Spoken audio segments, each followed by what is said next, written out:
Hello everyone, আসসালামু আলাইকুম। কেমন আছেন সবাই?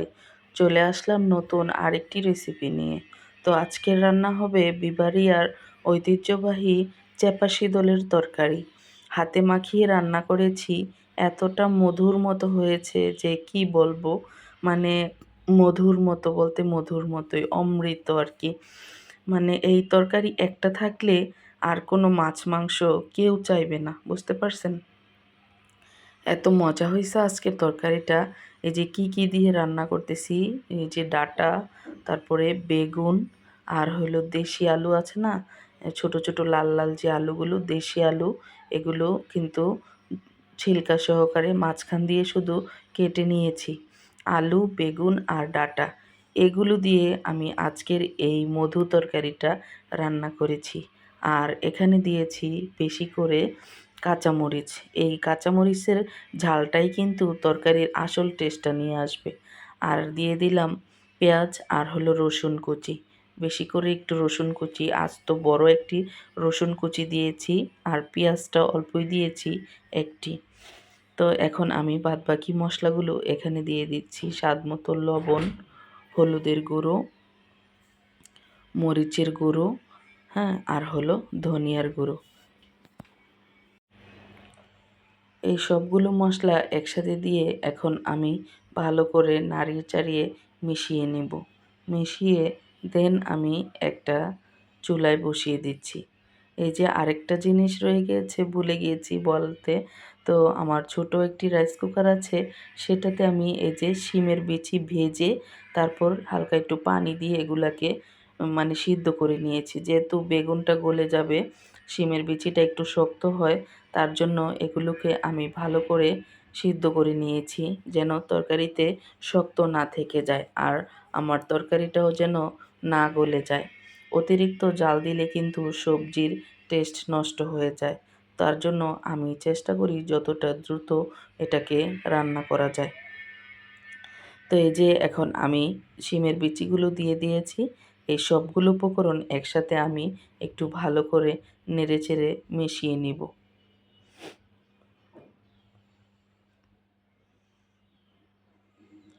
দেখতেই পাচ্ছেন আমি কিভাবে এই তরকারিটা মিশিয়ে নিচ্ছি। তো আমি একটু হাত দিয়েও মাখিয়ে নেব। মাখিয়ে আমি সুন্দর করে সবগুলোকে ঢাকনা দিয়ে ঢেকে তারপর চুলায় বসিয়ে দেব।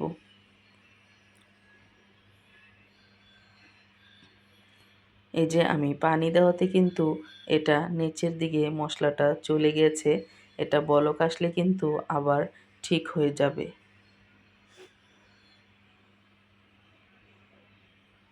তো এই যে আমি চামচের সাহায্যে ভালো করে নেড়েচেড়ে নিয়েছি। এখন আমি চলে যাচ্ছি চুলায়। চুলায় একটি, সরি, এটা তো এই পাতিলে আমি রান্না করব। তো আমি হাঁড়িটাকে ঢাকনা দিয়ে ঢেকে চুলায় নিয়ে বসিয়ে দিয়েছি। এই যে দেখেন আমার এটা কিন্তু খুব সুন্দরভাবে সবজিগুলো সিদ্ধ হয়ে গিয়েছে। তো এখন আমি যে চ্যাপা শিদুলগুলো ধুয়ে রেখেছি সেগুলোকে আমি উপরে সুন্দরভাবে সেট করে দিব। এ পর্যন্ত এসে যারা আমার ভিডিওটি দেখছেন একটি লাইক দিতে ভুলে গিয়েছেন, প্লিজ একটি লাইক দিয়ে আমার ভিডিওটি কন্টিনিউ করবেন। এটাই আপনাদের কাছে আমার অনুরোধ। আর যারা নতুন আছেন আমার চ্যানেলটি সাবস্ক্রাইব করে পাশে থাকা বেল আইকনটি অন করে দিবেন।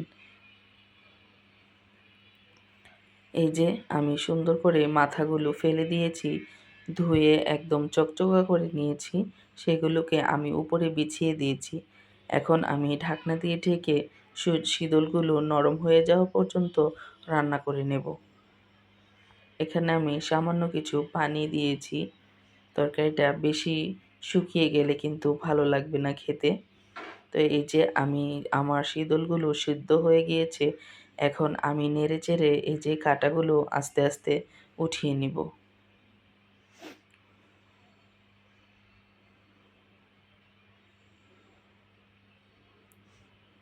সবগুলো শুটকি নেড়েচেড়ে আমি কিন্তু সুন্দরভাবে কাঁটাগুলো উঠিয়ে নিচ্ছি।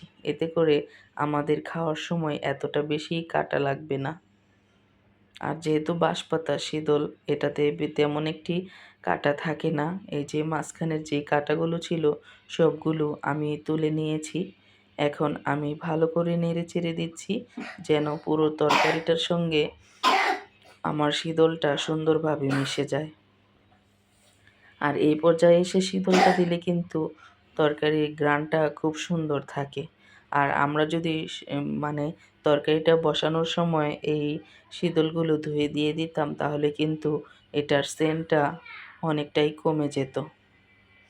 তো এখন আমি বেশি করে ধনিয়া পাতা দিয়ে দিয়েছি যেন শুটকি তরকারিতে আর ধনিয়া পাতায় একদম মোমো করে ঘ্রাণে।